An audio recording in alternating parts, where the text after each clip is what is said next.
Hello, and welcome back to another episode of Smart Contact, where smart people come to contact crypto. My name is Jonathan, your rock and roll journalistic integrity guy who's been obsessed with crypto since March of 2021.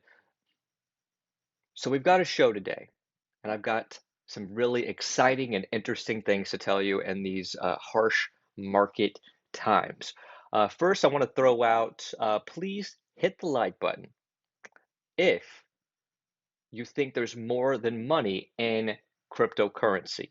Now, of course, we all like making money in crypto. A lot of that's not going on right now. A lot of that hasn't been going on for the past 6 months as we've been in these really unpleasant times. We can see here, year to date. Here's the past year. So yeah, things are not looking too great whenever it comes to price. But if you think there's more to crypto, which is what we talk about on this channel is about bringing people together, then please hit the like button, ding the little bell, hit subscribe all. Also, feel free to comment whatever you want, keep on going, quit now. Crypto is going up, crypto is going down. Everything you've said has changed my life. Everything you've said has done nothing at all for me. Just leave some kind of comment, some suggestions. Always happy because we're a community driven channel. All right, so let's dive in and analyze. Let's do a market watch. Oh, okay, so let's do a quick market watch. I try to do the three biggest cryptos. Used to be Bitcoin, Ethereum, and Luna. I'm doing crypto. Now my three big cryptos are Bitcoin, Ethereum, and Cardano. Now that Luna's been kicked out of school, Cardano's the cool kid in town again. Okay, so Bitcoin. It's been a rough day for Bitcoin. We were happily up here at 28, then bam, we snatched down to 25. Let's look at the past 7 days. There was a time we were at 30, almost at 32, 31.5, and then now it's gotten pretty bad. It has gotten pretty bad. Now let's look at Ethereum. They're saying in August they might have this to where they shift from proof of work to proof of stake. I don't think it's really ETH 2.0. I think ETH 2.0 has a lot more to it than just that. So I think there's a lot of confusion I'm hearing on crypto YouTube and crypto Twitter, and just from people in general being like, oh, ETH 2.0 isn't as good as we thought it was going to be. Like, this is just part of it. And this is a huge part of it, switching from proof of work to proof of stake. Yeah, it's not going to change the for the user as much as like scaling would do for gas fees and so on.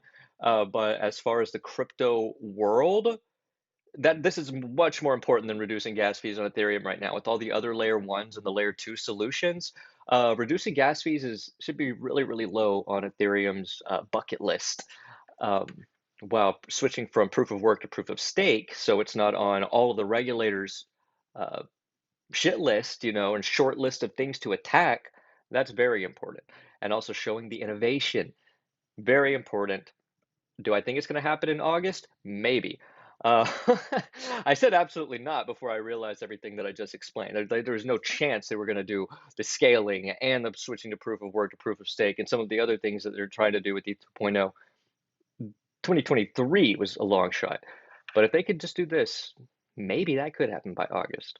Um, Setting us up for a nice bull run. Something has to happen. Okay, so Ethereum, even worse, even worse. Earlier in the month we were almost at 2000 and 1900. Now, whew, we're down to 1300. And, not looking great on the for the year. Just not too long ago, we were up here. We were like, oh, when's it going to get to 5,000? When's it going to get to 10,000? Now we're not not quite there. All right, so now let's check out Cardano. Cardano has a Basel hard fork coming up here pretty soon. 47 cents. Not quite as not quite as bad as Ethereum, but it was up here at 65. Now it's down here at 47. So down from its all-time high around $3. Back in the good times, back in the good old days. No, it was in August. Happened. People have been making fun of Cardano, but hey, look, Cardano had its rise, before the others. So maybe we could look at, because November is whenever almost everything else hit its new all-time highs. And so Cardano was a bit of a leading indicator. So let's keep that in mind. I wouldn't trade off of that by any means, um, but it's just something to keep an eye on. If it keeps happening, Cardano may always lead the market, but no reason to think that at this point. Um, like it got it to its highest here at about the same time as the rest of the crypto market, so it didn't front run there. So yeah. Now let's move on to the news. Now, as always, I like to talk about macro factors. And so this is another thing I wanted to throw out. This Jim Cramer guy, you might know him as kind of the guy that yells on TV, buy now, sell now, et cetera, et cetera. He was saying that the Fed should raise the rates by 100 basis points. And no, I don't agree because I don't agree with any of this. But anything that's happening that our government does and why they do it and how they do it, I don't agree with any of it. None of it. It's all insanely to the right, what we used to call the right. This is like George Bush, deep state, Washington insiders, and the same kind of people that Trump heavily works with, Trump definitely relies upon. Um, but Trump does somehow reflect even a further right wing that has been tricked into thinking they're not part of the establishment whenever Trump just completely is. Um, and so, like, yeah, he's a little bit of he doesn't understand the Constitution or how anything works. So there's that in there. But um, here's what I think should have happened. I think that they should have destroyed the market on day one. The new president should have come in this case, it was Joe Biden, eliminated student debt, eliminated um, and legalized marijuana. Now, these are two things Bernie Sanders said he was going to do on day one: legalize marijuana nationwide and cancel all student debt, which was at the time was like $1 trillion. Now, this is what we in the crypto world might call a black swan event. This would have caused the markets to tank. I mean, low, low, low. We're talking about the best buying opportunities of your lifetime. But it would have been good because people would have had a warning because they would have wondered, oh, is it going to be Trump? Is it going to be Bernie? Maybe I should take some money off the table. And then it was Bernie. And then all these young people that are paying their student loans would have money to invest. What do young people like investing in? Is it oil or is it crypto? And so is it new innovative technologies? And so that would have been the best thing to do. Crash the market at the very beginning in this giant nightmare of a situation and then take credit for all the good things that happen. I believe in America. I believe in Americans. I think we are extremely innovative. I think we are extremely industrial. And so I personally believe in Americans. I believe in a bottom up approach. And the previous administrations, I can't say I can't blame this on any one administration, but they put all the money in the hands of the very, very top. And some of those people, some of those corporations, some of those entities need to just fail. I mean, American Airlines is the one. I would rather fly Frontier and Spirit every day for the rest of my life than, I mean, American Airlines is the worst airline. They make America look bad just because of its name. I mean, gosh. So I'm always going to be a little bit worried about the economy as long as American Airlines is still there, unless they somehow do a total uh, change of everything they do. But anyways, it's not about American Airlines. It's not about Jim Cramer, um, who I think's a nut. He's definitely a nut. Not the kind of guy you want to follow financial advice over. Um, but if we want to see a real change in the inflation numbers, it's 1, 2, 3, 4, 5% ain't gonna cut it. If he did five, if Jerome Powell comes out on Wednesday when we have the next Fed meeting, and he said 5% basis points, we might see a tiny dent in inflation. We would definitely see the markets crash horribly. But honestly, that would be the beginning. That would be the beginning. 0.5%, 1%, these 50 basis points, 75% basis points, 25% basis points coming off of zero is nothing. It's absolutely nothing. 2%. If it's is nothing. I mean, the fact that markets were overreacting to 0.25, let's see how they act, whatever it is, 25. Um, because that's what's now the much better solution, if you ask me, is peace. Peace. Talk to Iran. Talk to some of these countries that have shown that they're willing to work with the West, with the United States, give some relief around the world, uh, loosen some sanctions for countries that have done good.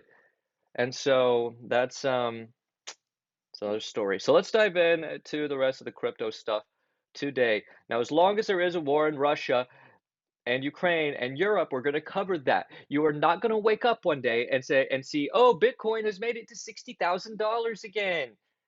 At the same time, and Putin might close in and finish off Ukraine. Those are not going to happen at the same time. The war in Ukraine and Russia will be over before we see all-time highs. So don't be thinking about a total reversal until you start seeing a total reversal in the climate in Europe.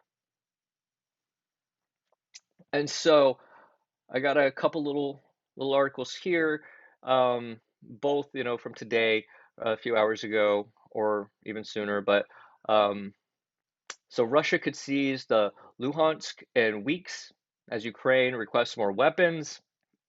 About 10,000 Ukrainian soldiers have died during invasion, says a military advisor. Russia could control Luhansk within weeks. At least it's not repeating itself there. But so I guess it's Ukraine says as well as the US says. So that eastern area of Ukraine not looking good. I also like to look at other, because the fog of war, I mean, it's there no matter what. There's really no place you can get reliable information unless you're there or unless you have a really credible news source that's there. And I don't know of any. So, but the Times of India, they're going to have less of a dog in the fight, and so I like to look at news from other countries too. So Russia Ukraine war live updates. Ukraine left with one way out as the fierce fight rages. Russia destroys a bridge over Ukrainian. I know they're really worried about the city getting cut off because it's a major industrial city and the last major city in this region. Um, and then also they're worried about it's going to be totally cut off in days. Bodies are piling up and they're not able to get to the bodies of these soldiers. Former British soldier killed fighting in Ukraine. I know there's a lot of tension between England and Russia, and so I know they have their new fake McDonald's has to be better than the real McDonald's. I don't know if anybody in Russia is going to be like, "Yay, McDonald's is back!" Like it's not the '80s anymore. McDonald's has gotten worse every day since the '80s. But yeah, so this doesn't look like it's wrapping up. I mean, they left the West. We'll have to see if they try to go back into the West or if maybe we can come to some kind of terms like, hey, you keep the East, we keep the West. The West is part of NATO. Let's not fight anymore. I don't know. All I know is we don't need to make a special deal with Putin to enlarge the bank account of any single American. Okay, it doesn't matter how many golf courses Russia will put in your name. I don't care if it's Biden or Trump. You don't make personal deals with Russia. Out of all the countries in the world, like that's the one that you don't want to make weird personal deals with because they have a very, very, very long history of like being very smart and conquering the United States for nefarious purposes, all too often. Okay, so that's enough of that. So yes, so in my last video, I was like, oh yeah, I watched Allcoin Daily and they talked about this bill. I didn't realize it was, hold on a second. Okay. So I didn't realize that the crypto bill that they were covering is the same crypto bill that I covered over a month ago. So whenever the bill that Cynthia Loomis and Kirsten Gillibrand, the senator from Wyoming and the senator from New York, respectively, have had put out a bill, and I covered it the day that it was announced that they would be proposing it. Now it has been proposed. It also changed a little bit, and so I do want to go into it. I'm going to be going into this one a lot. This is the wheelhouse of this channel that I really like going into, which is the bills, the legislation, the politicians, because I have an enormous background in politics, especially on the primaries. All too often when it gets to the final two, I'm so unhappy that it's just like, let's keep talking about the primaries that happen and will happen in the future. But yeah, I find primaries fascinating. And so this bill, and this is from Forbes, this article, Senate introduces a game-changing crypto bill as price of Bitcoin, Ethereum, BNB, XRP, Terra's Luna, Solana, Cardano, Dogecoin turn mixed. So of course this one is not from today. This is from June 9th. So this is from 3 days ago. Nothing's turned mixed right now. Nothing at all. Nothing at all. And so like yeah, nothing's mixed today except this. But what was that? That's 30. Litecoin.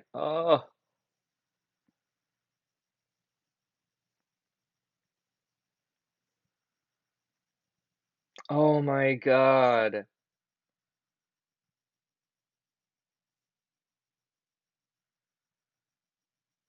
Okay, okay, that's enough of that.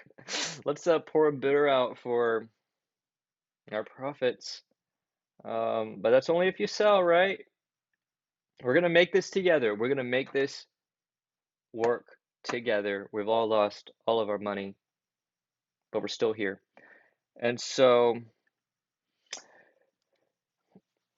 basically the bill is saying the big takeaway from the bill, first of all, is that this has only been proposed. Nothing has been passed. Probably nothing will be passed this year. This bill, this proposal is probably going to be one of the biggest factors in the upcoming midterm elections, especially in swing areas, especially with places with young populations.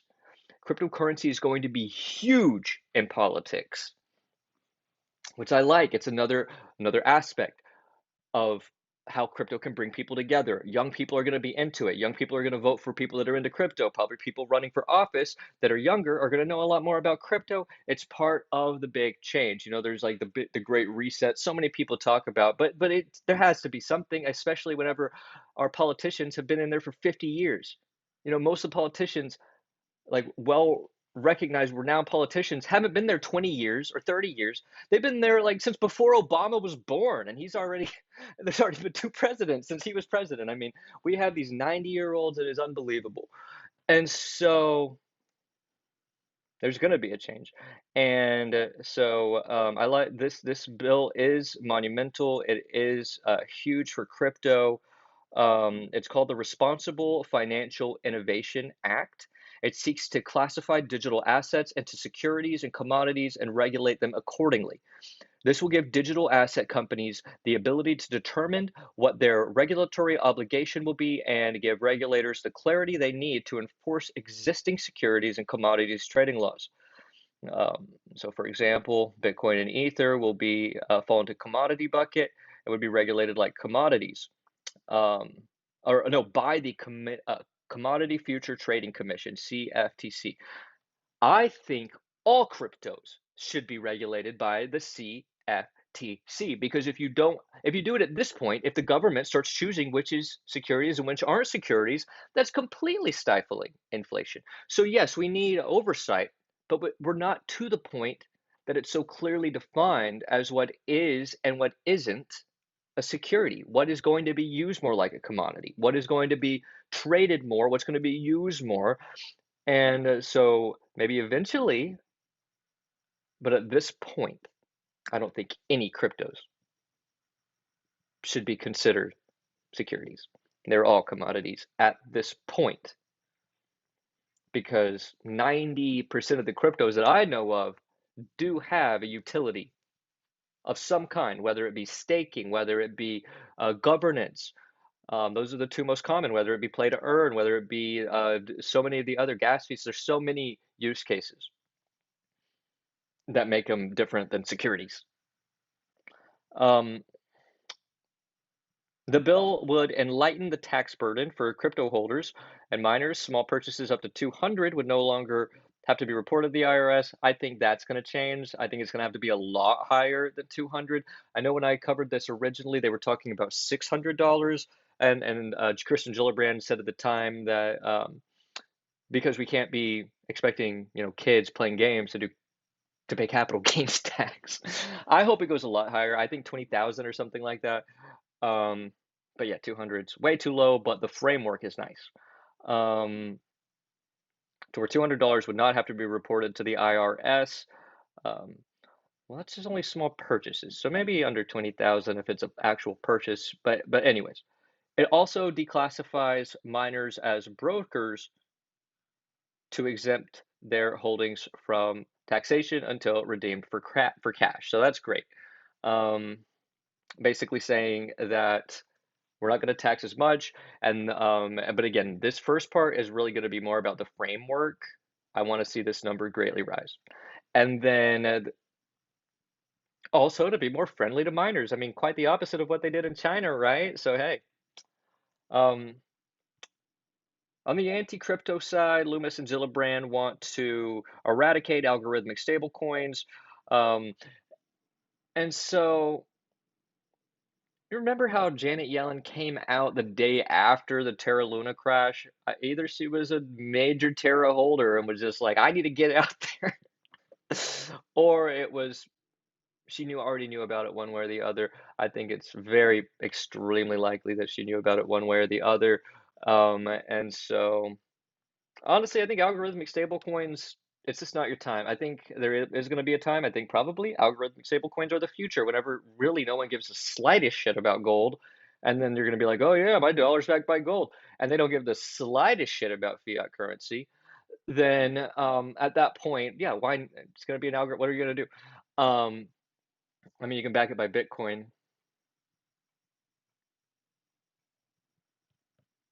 but then you leverage the Bitcoin. Okay, so we want a good asset backed by Bitcoin, but it's very likely an algorithmic stablecoin will come around at some point in the future. I just don't think we're there yet. I don't think we're there yet. As a society, that's probably going to take some type of regulation to prevent bank runs to happen on it. If it's possible to run a bank run on something, they're going to run it. The people with power want to keep power. If you let banks get bigger and bigger, then the larger of the banks, if they lose control of it, then they're going to have to compromise and make changes, and they don't want that. And so just be careful out there, because the big boys are going to try to take us down. But that's why we're going to work together. We're going to make it together. And the Responsible Financial Innovation Act is a landmark yet very early step. I agree with that. So I'm going to keep you up to date on this. We're going to keep tabs on this, and I'm sure a lot of the other markets, a lot of the other channels are too. Now, I want to also just remind you, I talked about this over a month before any channel. Well, no, they started talking about it after that, like a few days after that, but I talked about it way early because this is what I care about. Okay, now this one, so fascinating, and it really displays one of the advantages, one of the innovations of blockchains, one of the awesome factors in blockchain one way that it's revolutionizing humanity. One reason it's going to bring us together. I know it's so hard to believe. Some people have been so burnt and jaded, especially boomers, and they just think, no, there's no people get along, things work out. Oh, we're not even going to get into that. But no, we can and we will and we have to. And so here we go. Ukraine to use NFTs to save its cultural DNA amid Russian invasion. Right now, museums and cultural sites are being destroyed by rockets, said the president of Blockchain Association of Ukraine. And so this is an article from Austin, Texas. As you may or may not know, I lived there 16 years. I'm in San Diego now. And so basically, what this is saying is that Russia is destroying churches, it's destroying museums, it's destroying historical sites. And once it's destroyed, it's destroyed. There's nothing you can do. It's one of the horrible acts of war. I mean, one of the horrible aspects of war. In fact, it's destroying like certain, protected cultural areas is a war crime. Just like killing civilians is a war crime. You know, destroying a museum is a war crime. And so if somebody were to like the Nazis, I mean, I remember they destroyed the Great Library of Alexandria. I mean, there's things that you can never get back. These that had so many ancient historical documents, just a wealth of knowledge yet to be even fully explained or even partially explained, just destroyed by the Nazis because of war. And it's that's why you and so that's why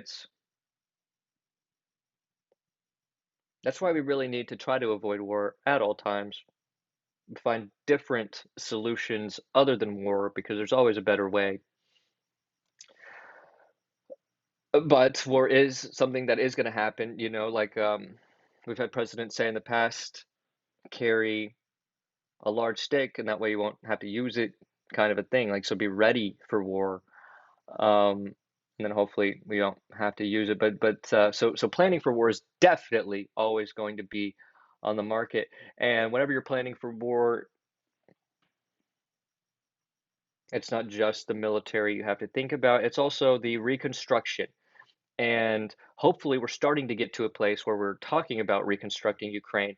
Um, but what they're doing is they're actually creating an NFT, so a digital version of some of this art. And so, yes, it's not going to be the same if you get this beautiful Ukrainian piece of art blown up.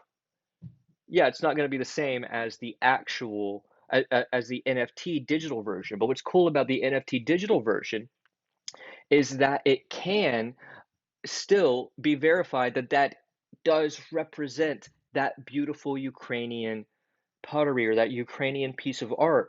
Like, this did exist. It has an NFT of it. You can't just copy and paste the picture of something that could still exist. No, this is an official NFT. This is the non-fungible token. This is a specialized piece of coding that represents the existence of this destroyed piece of art. And I think that is so beautiful and just opens up so many different possibilities and just shows the importance of blockchain. And maybe the Russians who or any bad guy who likes to destroy um, art will feel a little less good about it now.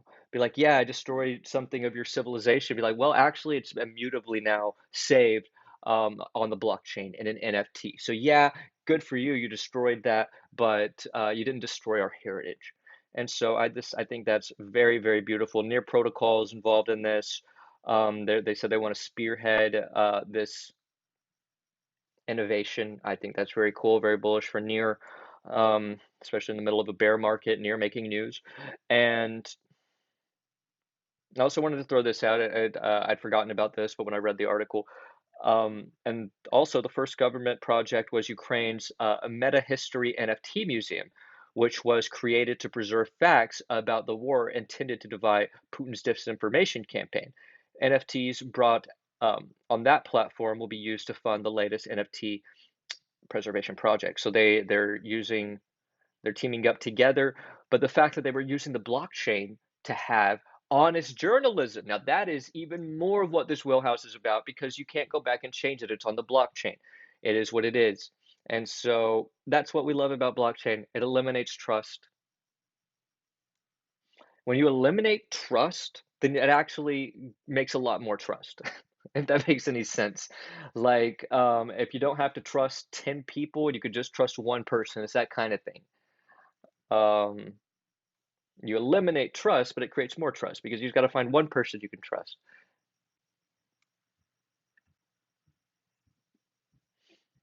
And yeah, and so here's another story, 2 trillion crypto markets impact on or the $200 trillion crypto markets impact on high-end luxury goods. It just talks about how a lot of these industries are how blockchain is affecting the high-end industry like Gucci. We're looking at it talks about Tesla, and I think we already know a lot about how this is happening. Um, Some well-known brands like Nike, Bloomingdale's, Sephora, Ulta, among 1,000 partners, have collaborated with Lolly. Lolly is a platform that can be integrated with e-commerce sites that allow shoppers and customers to earn Bitcoin while they shop instead of offering loyalty points. Um, Crypto created high-end consumers, and so there's some people that made their money off crypto, and there's uh, products specifically targeted towards them, from Tesla watches. We already see high-end brands leaping into the crypto market. Um, August 2011, when the price of Bitcoin went as high as $30, only to tumble back down to a dollar. Philip Plein also launched a Web3 concept store in the metaverse as the company expects more consumers to start using crypto as forms of payment. I mean, we've seen Samsung in the sandbox. We have seen a lot of different. I think Nike went to Decentraland. That we're seeing a lot of these countries really get into the metaverse. I think we're all super, super early when it comes to the metaverse. We don't know exactly what it's going to be and how it's going to be, but we know it's going to be highly speculative. That's why I get this highly speculative all of crypto, except arguably Bitcoin and Ethereum. Okay, so this is going to be the last story of today. It's a fun one, very interesting. So Edward Snowden, he leaked a bunch of government documents that proved indisputably that the United States government was illegally spying on its people, was breaking the law, breaking the Constitution, using the Patriot Act to spy on all of us. Are they still doing it? Almost definitely, yes. But Edward Snowden can't tell us because he is out of the country. They kicked him out. If he were to come back to the United States, he would likely immediately go to prison, possibly for life. And so, famous whistleblower, president of Freedom, president of the Freedom of the Press Foundation. Hey, why not the president of Freedom too? And see more value in cryptocurrencies and their use than as an investment. And so yeah, he's basically the article's a little misleading. Edward Snowden says use crypto, don't invest in it. He actually doesn't say don't invest in it. That's you can just remove that. Like that's not something that he said. You can just take this here and just kind of. That's what Edward Snowden said. And so yeah, basically he's saying to use crypto, that he started off using crypto. It's highly speculative, and he wants to make sure people are using crypto. He doesn't want he's basically sick of the concept of don't spend your big don't spend your Bitcoin. Don't spend your Bitcoin. Don't spend your Bitcoin. So many people say that, But that's not what crypto is really about. It is about usage. It's about usage, and that way we can start actually improving its uses. Because if we're just holding it and we're only focusing on crypto as an asset, then we're not going to, or as a commodity that's not meant for trading, um, daily trading, then we're going to lose a lot of the privacy regulation battles that are going to come up if we're not making the people in crypto making that a priority. We're like, oh yeah, well we don't care too much about the privacy. All we care about is number go up on Bitcoin or number go up on this or number go up on that. He's basically saying we need to make sure the functionality of crypto is private because otherwise we won't have our freedoms. We shouldn't have to prove that we want privacy because we're good people. Privacy should be inherent, and then you can lose your privacy if you do something, against the law. But you should have your privacy. Other than that, to do your own secret life, it should be your own private thing. And that doesn't mean you're doing something bad. Because you want privacy doesn't mean you're doing something bad. You just want your own privacy. It's human. It's natural. And so that's all he's talking about here. And there's a nice little analogy he gives. So yes, like right now, like addressing the current state, I'm going to read this part. Addressing the current state of the privacy on the internet, Snowden says he believes that progress has been made on encrypting the content of communications, but it still is concerned about the metadata. And so that's like, if you think of it like a van with dark windows driving down the highway, you can't see who the passengers are, but you can still see where the van left from, where it ended up, and how long it took, that type of thing. And the fact that it's a black van, with dark windows, or a van with dark windows in the first place makes it a little suspect.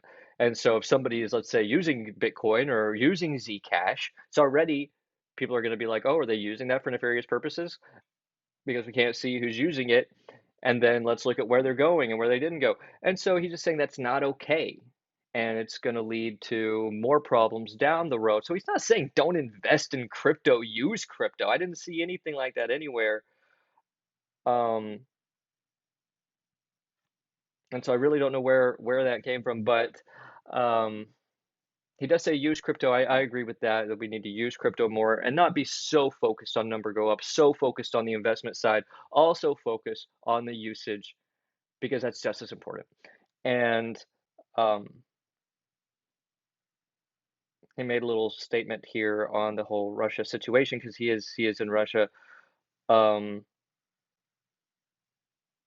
Asked about his thoughts on Ukraine, Snowden was forthright in saying that he wished it hadn't started and hopes that it will end as soon as possible. And so Snowden on it too. So things that I have bought, nothing at all. I'm trying to think, did I buy anything? I know I sold a little bit of optimism and I sold a little bit of Crow. I sold about half my Crow at 18 cents. What's it at right now? 18 cents is when I got in on Crow. No, it's at 13 cents. Whew. Okay, so what do I think is going to happen? I didn't make any major moves, by the way. And so we have seen this. Let's look over the past year to date. Okay, so this has been an ugly year. We were as high as 47,000. Don't we wish we would have sold then? And then we were back up to 47,000 after crashing down in January. Went down to 35K, kept going, and then we slammed down here to 27,000.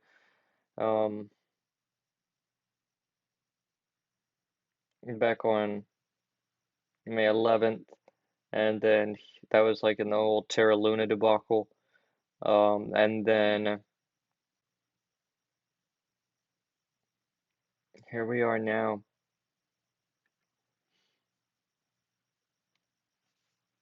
Most people think that we are in a bear market. We are either the very beginning, like a lot of British people, including Coin Bureau, is saying that the bear market started in May, and so it's probably gonna end around next May, if we're lucky. Um, there is still that extended Elliott wave theory, so there's that tiny, tiny little possibility that it's somehow gonna, go up and then go up again and then starting here, it's an up and then a down and then continuing up. That's the least likely. And but that would be that we're still in a bull market and this has all just been a giant weird fake out. I would definitely not count on that, but that's still in play. We have not broken that. This could go down to like 22,000. I need to get another chart and show you better, but this could still go down to like 22,000 and we're still in a actual bull market. Unlikely indeed, but that's the most hopeful case. I'm still thinking that there has to be some kind of rise in November, um, or before November, I should say, because of the elections, if something has to happen and shake things up. But on the other hand, things are looking really bad. I mean, it was what, when was the Spanish flu?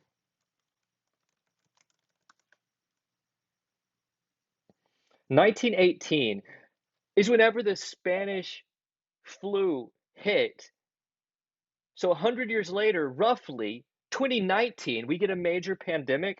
And then what happened, shortly after that? That's when World War One happened. That's when World War Two, in the 20s, and then World War Two in the 30s. History doesn't repeat itself, but it tends to rhyme. And we're talking a lot about Nazi wars in Europe. And so we will just have to see what can happen. Hopefully, there can be some kind of a reconciliation of some kind, and we can make this work. But together, we are going to make it. All you lovers and all you loners, my name is Jonathan. Please hit the like button. Please hit subscribe all. Hit the ding the little bell. Thank you so much for tuning in.